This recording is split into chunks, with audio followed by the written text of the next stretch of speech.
Em Jeremias, no capítulo 31, e eu quero falar sobre algo que há muito tempo eu vivia sobre esse pensamento de, sabe aquela coisa de a maldição hereditária, e que o Senhor visita até a terceira e quarta geração, e aquelas coisas todas. Aí a gente fica pensando, puxa, quando será que o inimigo vai vir me acusar de uma coisa que alguém fez? O meu avô, o meu pai. Quantas vezes eu pensei desse jeito? E eu falei, puxa vida, não é possível uma coisa dessa. Se nós estamos em Cristo, nós criatura nós somos. Então, só que muitas vezes a gente às vezes ouve, a gente vê alguma coisa assim, e a gente fica cativo. A gente aprendeu desse jeito. Muitas vezes, há quanto tempo eu aprendi dessa forma? E pensando, eu falei, nossa, pensou você viver naquela expectativa, quando será que o mal vai chegar na minha casa? Né? Quando que o mal vai me visitar? Quando será que eu vou ter um prejuízo em relação a alguma coisa que eu fiz, ou que alguém fez? O que meus pais fizeram, meus avós fizeram, alguma coisa assim. Se na palavra diz que o Senhor visita até a terceira e quarta geração, a maldição dos pais e dos filhos. Né? Isso ele falou para Moisés, está lá em Êxodo, capítulo 20. Mas isso foi naquela época. Hoje nós vivemos a nova aliança em Cristo. Amém? Então eu vou procurar explicar de uma forma que eu me libertei desse jugo. Porque às vezes a gente caminha, a gente ouve a palavra, a gente ouve pregações, mas a gente tem um jugo. Às vezes a igreja fica com um jugo. Ó, você fez aquilo, ó, você é penalizado por algo, por um jugo. Mas o Senhor já levou tudo isso embora. Então eu vou procurar expor isso de uma forma que eu entendi e que eu me libertei disso, desse tipo de pensamento, desse pensamento de julgamento. Amém? Eu quero a princípio ler em Jeremias, no capítulo 31.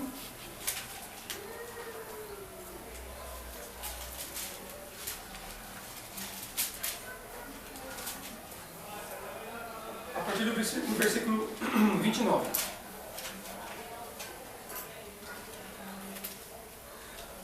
Naqueles dias nunca mais dirão: os pais comeram uvas verdes, mas foram os dentes dos filhos que se embotaram. Isso aqui está dizendo de pecado geracional. Que naquela época, esse dito havia se falado muito, que o Senhor visitaria. Versículo 30. Ao contrário, cada um morrerá pela sua iniquidade, e todo homem que comer uvas verdes, os dentes se embotarão. Eis que dias vem, diz o Senhor, em que farei um concerto novo com a casa de Israel e com a casa de Judá. Não conforme o concerto que fiz com seus pais, no dia em que os tomei pela mão, para tirar da terra e do Egito, porquanto eles invalidaram o meu concerto, apesar de eu os haver desposado, diz o Senhor. Mas esse é o concerto que farei com a casa de Israel depois daqueles dias, diz o Senhor. Porei a minha lei no seu interior e as escreverei no seu coração. E eu serei o seu Deus e eles serão o meu povo. E não ensinará alguém mais a seu próximo, nem alguém a seu irmão, dizendo: Conhecei ao Senhor, porque todos me conhecerão, desde o menor deles até o maior, diz o Senhor. Porque perdoarei a sua maldade e nunca mais me lembrarei dos seus pecados. Até aqui. Amém? Amém. Por muito tempo, eu entendia de uma forma errada que existia o pecado geracional. Que o pecado, um mal que havia dentro da minha casa, que isso passaria para mim, de repente passaria para os meus filhos. Mas, poxa vida, mas será que isso é justo? Eu pagar por algo que meu pai fez, que o meu avô fez, ou que algum antepassado fez? Sabe aquela pura libertação? Libertação. Se o Senhor, Ele levou sobre si toda a sua iniquidade, então o que nós iríamos fazer com Isaías 53, que é um texto lindo, maravilhoso, que diz sobre o Senhor Jesus? Mas se nós ficamos presos nesse julgamento, nessa justiça de pai, de filho, do meu avô, quantas vezes eu já ouvi isso? De pecado geracional. Porque a gente fica cativo, a gente fica preso nisso. Você está passando isso porque... Onde é que está o pecado, o seu pecado? Porque será que foi seu pai? Será que foi seu avô? Será que foi alguém que fez lá fora para você hoje estar preso nisso? Está cativo nisso? Quantas vezes eu ouvi dessa forma? Quantas vezes eu fiquei preso pensando nisso? Puxa vida, será que eu estou pagando por algo que meu pai fez? Por algo que minha mãe fez? Por algo que meu avô fez? Quantas vezes eu pensei nisso? Muitas vezes eu pensei nisso. Muitas vezes.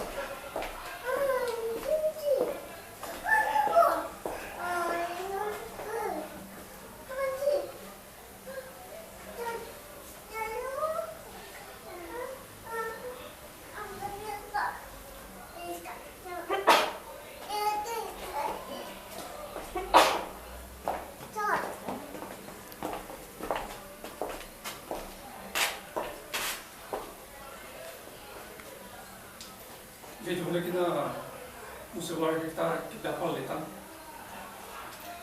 Isaías 53. Quem deu crédito à nossa pregação? E quem se manifestou o braço do Senhor? Pois foi crescendo como renovo perante ele, e como raiz de uma terra seca, não tinha formosura nem beleza, e quando olhávamos para ele, nenhuma beleza víamos, para que o desejássemos. Era desprezado e rejeitado dos homens, homem de dores, experimentado nos sofrimentos. E como um de quem os homens escondiam o rosto, era desprezado, e não fizemos dele causa alguma. Verdadeiramente, ele tomou sobre si as nossas enfermidades, e carregou as nossas dores, e nós o reputávamos por ferido de Deus e oprimido. Mas ele foi ferido por causa das nossas transgressões, esmagado por causa das nossas iniquidades. O castigo que nos traz a paz estava sobre ele, e pelas suas pisaduras fomos sarados. Todos nós andávamos desgarrados como ovelhas, como um se desviava pelo seu caminho, mas o Senhor fez cair sobre ele a iniquidade de todos nós. Ele foi oprimido e afligido, mas não abriu a sua boca. Como um cordeiro que é levado ao matadouro, e como ovelha que é muda perante os seus tosqueadores, assim ele não abriu a sua boca. Pela opressão e pelo juízo foi arrebatado. E quem dentre os da sua geração considerou que ele fora cortado da terra dos viventes, ferido por causa das transgressões do seu povo, e deram-lhe a sepultura com os ímpios, e como rico na sua morte, embora nunca tivesse cometido injustiça, nem houve engano na sua boca. Todavia, foi a vontade do Senhor esmagá-lo, fazendo-os enfermar. Quando ele se puser como oferta pelo pecado, verá a sua posteridade, prolongará os seus dias, e a vontade do Senhor prosperará nas suas mãos. Ele verá o fruto do seu trabalho, da sua alma, e ficará satisfeito com o seu conhecimento, e o meu servo justo justificará a muitos, e as iniquidades deles levará sobre si. Pelo que lhe darei o seu quinhão com os grandes, e com os poderosos repartirá ele o despojo, porquanto derramou a sua alma até a morte, e foi cortado com os transgressores, mas ele levou sobre si o pecado de muitos, e pelos transgressores intercedeu.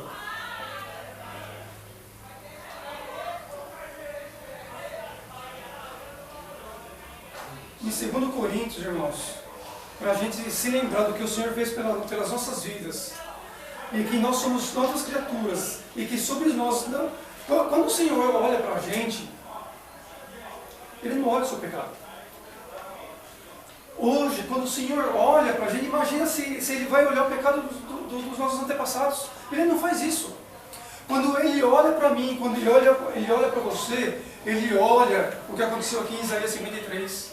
Ele olha para o sangue carmesim derramado na cruz do Calvário para nós. Ele não olha, Ele não te julga, Ele não está pensando no seu pecado. Quando Ele olha para você, Ele olha para o sangue, Ele derrama, Ele olha para Jesus, Ele olha pelo sacrifício do Filho dele, Ele olha pelo que Jesus fez por nós na cruz do Calvário. Ele não está preocupado com o seu pecado, irmãos. Às vezes a gente fica tão pesado, nossa, mas eu fiz isso, mas Ele já morreu por todos os nossos pecados, até pelo que nós vamos cometer. A todo instante, os nossos pensamentos, às vezes os nossos atos, está falho, está tendencioso, está caído, porque se nós nos deixarmos levar pela nossa carne, a gente faz bobagem uma atrás da outra, a gente pensa bobagem uma atrás da outra.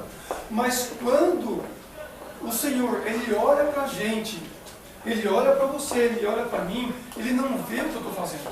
Ele não está vendo, Ele não está preocupado com o meu pecado.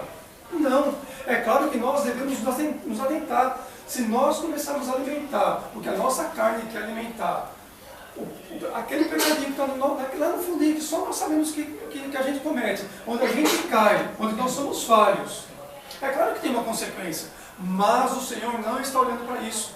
O Senhor está olhando na cruz do Calvário, Ele está olhando para o sangue derramado na cruz do Calvário, Ele está olhando para o sangue de Jesus sobre as nossas vidas. Irmãos, quanto a gente carregou um fardo que não é nosso, um jugo que não é nosso. Quantas e quantas vezes a gente é exposto por algo que nós fizemos. Não, você vai ficar ali sentadinho ali porque você cometeu isso, você cometeu aquilo. A gente faz muitas vezes, quando levam a mulher adúltera para o Senhor, ela foi pegando no ato, pela lei de Moisés, ela devia ser apedrejada. Só que muitas vezes nós somos aquele que apedreja. Eu vejo o pecado do meu irmão, está vendo? Ó, ele fez aquilo.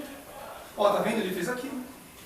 Ó, está vendo? Ó, ele está ali. Ó, porque ninguém sabe do seu pecado, mas você está de banco. Então, um jugo sobre nossas vidas. Então, você fica sob um jugo. Quando você fica naquela situação, ali você diz, puxa vida, eu adoro tanto louvar o Senhor, eu adoro tanto estar lá em cima, mas não. Mas você fez algo, você expôs. Então, não para a igreja toda, mas quando você é colocado ali, ó, ele está em disciplina, verdade, então, olha só, eu ia falar mentoria, não é disciplina. Então, você quando é colocado em disciplina, o que está sendo feito com você? Você está sendo exposto como uma mulher adulta, ela foi exposta. Só que Jesus, Ele não expõe ninguém. Jesus não expõe ninguém. Então por que a gente faz isso? Por que a igreja faz isso? Quando aquele leproso, ele passou no meio da multidão e foi falar com o Senhor Jesus, e naquela época o leproso ele tinha que ficar no leprosário, ele não podia andar pela cidade.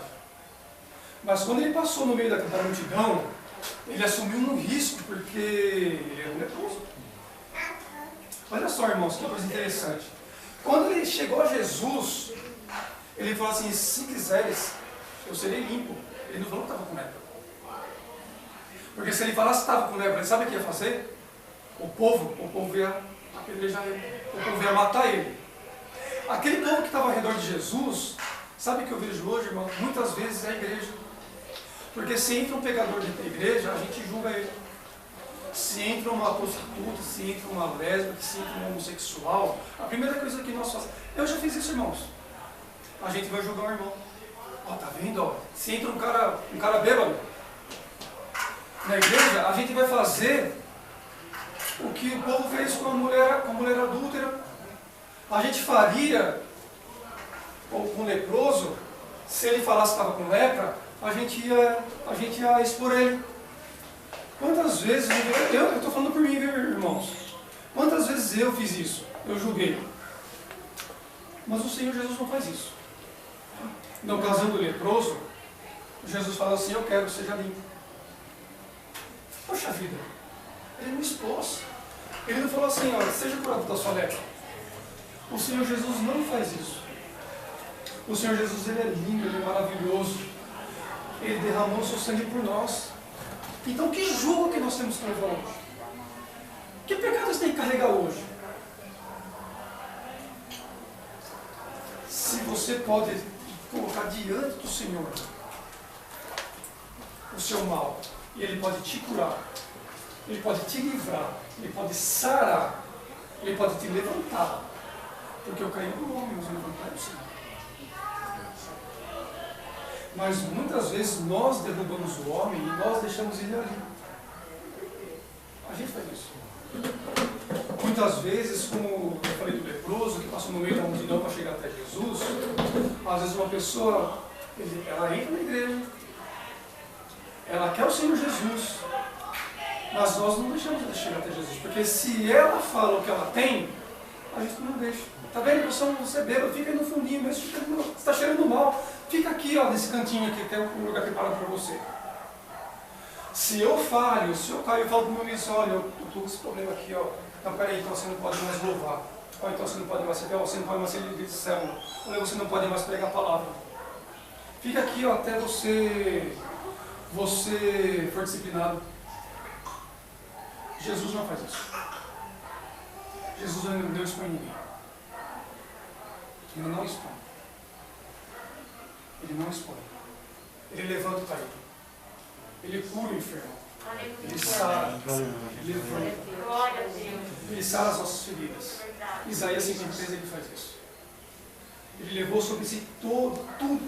Não tem nada que faça assim, você é isso, você é aquilo. Às vezes a nossa consciência às vezes a nossa consciência nos faz ficar cativo. Ah, eu não posso chegar até Jesus. Eu não posso chegar a Jesus com essa minha lepra aqui, porque a lepra, ela cheira mal. A lepra, ela tipifica o pecado na Bíblia. Então, às vezes, você fica tão preso naquilo que você não chega até Jesus. Você fica tão exposto na sua situação fedida, nojenta, podre, você fica ali. E sabe o que a lepra faz? A lepra consome de fora para dentro. Então você fica ali. Você vai morrendo, você vai morrendo, você vai morrendo. Jesus não é assim. Jesus não faz isso. Jesus não faz isso. Jesus, ele te levanta. Jesus, ele te cura. Jesus, por onde ele passava, você vê que coisa interessante? Jesus, ele não fica orando pelas pessoas. Alguém lembra disso? Alguém já viu isso? Jesus não ficava orando pelas pessoas. Jesus, ele declarava ser limpo, ser curado. Libera a palavra. Libera a palavra. A palavra tem poder. Ela vai fazer o que há de se fazer. No nome do Senhor Jesus. Seja limpo, seja curado. Onde Jesus passava, ele declarava. Ele declarava. Só que muitas vezes a gente fica ali. Aquele desenho lá, o hard lá, ó céus, ó azar, ó dia. A gente fica preso ali. A gente fica patinando ali. A gente não vai, a gente não caminha. E ao invés da gente liberar a palavra de poder, palavra de cura, palavra de restauração, não, a gente libera a palavra de julgo. Eu estou assim, eu estou assado, eu estou preso aqui, eu estou nessa lama, nesse lamaçal aqui. Mas, gente, libera a palavra. Libera a palavra. Libera a palavra que ela vai fazer o que é de se fazer. Ela não volta vazia. A palavra não volta vazia. Ela vai cumprir o que é de se cumprir. Ao que você determinar, a palavra ela vai cumprir. Porque se você fala assim, eu estou assado, eu estou doente, quem é que vai tomar posse da palavra? É o capeta que vai tomar posse da palavra. Porque ele só age onde ele tem legalidade. Então se você fala assim, eu estou assim, eu não consigo sair desse vício. Eu não consigo sair disso aqui. E enquanto você está declarando que você não sai disso, sabe quem é que está pegando essa palavra e usando contra a sua vida? O capeta. Ele vai usar a palavra contra a sua vida, porque é onde nós damos legalidade. Se você dá legalidade de julgo, que você está preso, que você está assim, que você está assado, você vai ficar preso ali.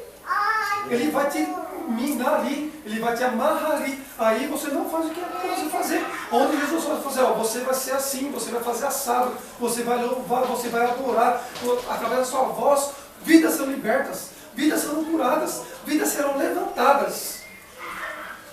Mas não. Aí você ouve a voz do acusador, porque ele é o acusador.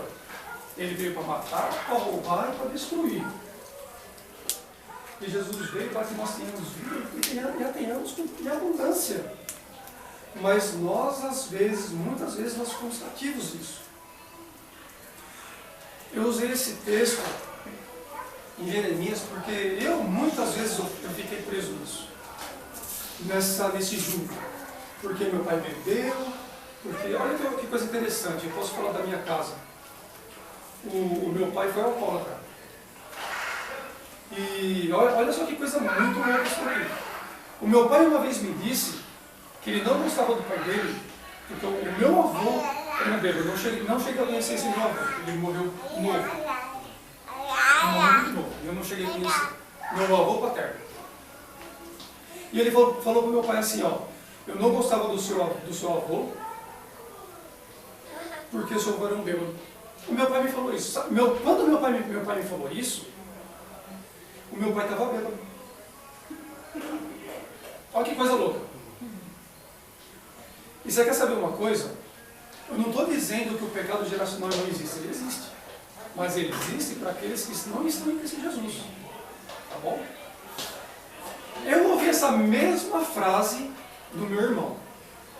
O meu avô falou para o meu pai. O meu pai falou para os filhos. E eu ouvi essa mesma frase do meu irmão. O meu irmão falou assim para mim. Mas o meu irmão estava muito louco. Mas estava chapado até a tampa. Até hoje ele tem problema com bebida. O meu irmão ele foi em casa, ele estava com um amigo, ele estava de moto ainda, mas bêbado. Ele saiu da moto toda torta assim na hora que ele saiu de casa. Ele falou exatamente a mesma frase para mim, que estava bêbado, a frase que ele ouviu do meu pai e que meu pai ouviu do meu avô. Mas quando nós conhecemos a palavra do Senhor, quando nós conhecemos o Senhor Jesus, quando nós aceitamos, Puxa vida, que coisa interessante. Em Apocalipse 3:20, a palavra diz que eis que estou à porta e bato. Se alguém ouvir a minha voz e abrir a porta, eu entrarei, eu cearei com ele e ele comigo. Você vê, eis que estou à porta e bato. O diabo não faz isso, o diabo invade.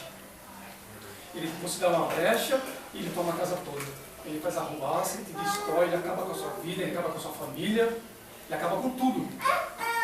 Mas Jesus ele é tão gentil que você ouve a palavra dele. Eis que estou à porta e bato. Que voz que nós temos ouvido? Será que nós temos ouvido a voz de julgamento, de julgo, do seu pecado, do acusador? Ou será que nós temos ouvido a voz do Senhor Jesus? Eis que estou à porta e bato. Se alguém ouvir a minha voz e abrir a porta, um outro detalhe, no mundo espiritual, só há uma forma de abrir a porta. A porta sempre se abre de dentro para fora. A porta se abre de dentro sempre, no mundo espiritual, tanto para o bem, tanto para o mal. A porta só se abre de dentro para fora. Por quê? Porque isso está no seu poder. Sabe o livre-arbítrio, irmãos? Você decide. Você decide. A chave está nas suas mãos. A chave é tua. A chave é tua. Ou você deixa, não, você permite que o Senhor Jesus ordene a sua vida. Ou senão, irmãos, infelizmente, quem vai se apossar é o tinhoso. O cabeça rachada. Por quê? Porque nós damos legalidade. Eis que estou à porta e bato. Se ouvir a minha voz e abrir a porta, eu entrarei. Somos nós que damos essa liberdade, irmãos. Somos nós que damos essa autoridade. Somos nós. Nós que fazemos isso. Está dando para entender? Glória a Deus. Por quê, irmãos? Porque muitas vezes eu fiquei preso nisso. Fiquei preso em muito atoleiro. Mas Ele veio para nos dar vida e vida com abundância. Deixa eu ler aqui onde foi que eu marquei. É 2 Coríntios 5,17.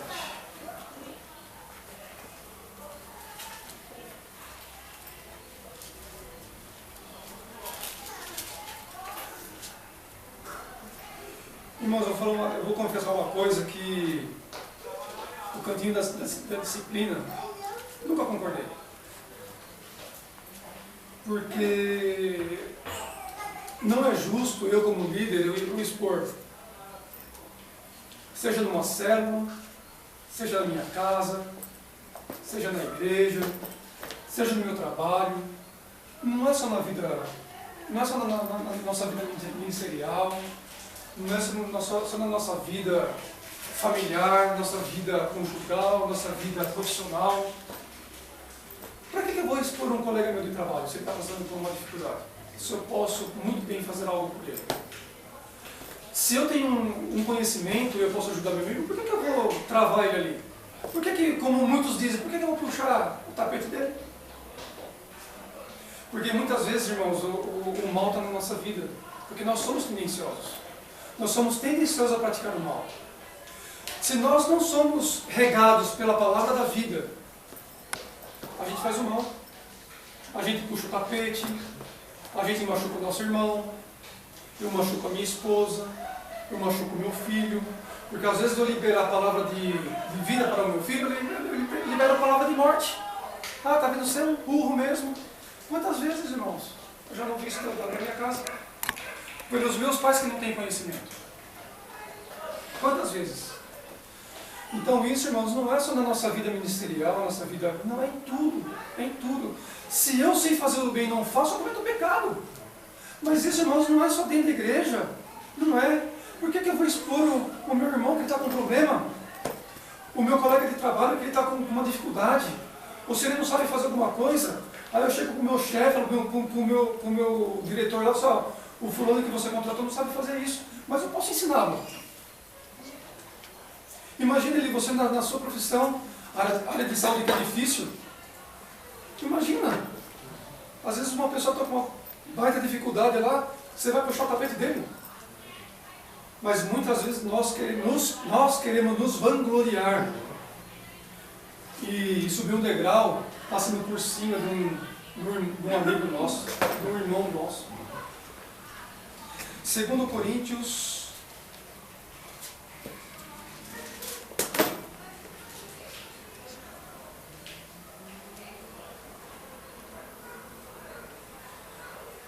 capítulo 5, versículo 17, vai que 17 até o 21 aqui. Assim que, se alguém está em Cristo, nova criatura é. As coisas velhas já passaram, eis que tudo se fez novo. E tudo isso provém de Deus, que nos reconciliou consigo mesmo E tudo isso provém de Deus, que nos reconciliou consigo mesmo por Jesus Cristo e nos deu o ministério da reconciliação. Isto é, Deus estava em Cristo, reconciliando consigo o mundo, não lhes imputando os seus pecados, e pôs em nós a palavra de reconciliação. Irmão, você prestou atenção aqui nessa parte aqui, ó. Não lhes imputando os seus pecados. Quando ele olha para nós, ele não olha o seu pecado. Ele está olhando para Cristo.